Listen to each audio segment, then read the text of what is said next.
Remember as a kid, your mom would tell you, if your friend jumped off a bridge, would you also jump?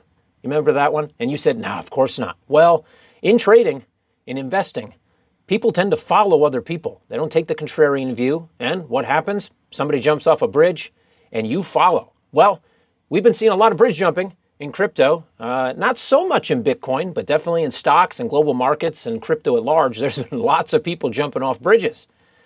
Now, a lot of times you got to look a little bit closer to figure out what's actually going on.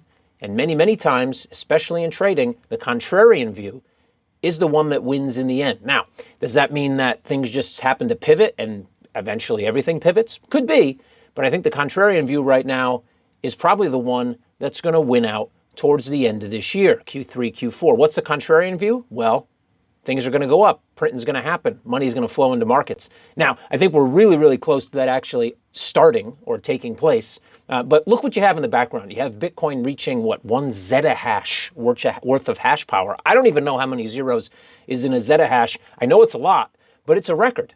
You have countries now settling transactions in Bitcoin.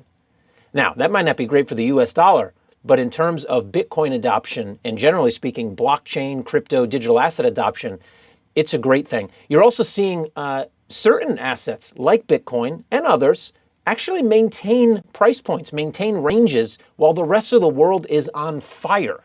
This is all good and all good news, even though it might be filtered by a bunch of bad news when you watch TV or when you watch the news. Who watches the news? When you look at Twitter, let's be honest, or X, apologies again, Elon Musk.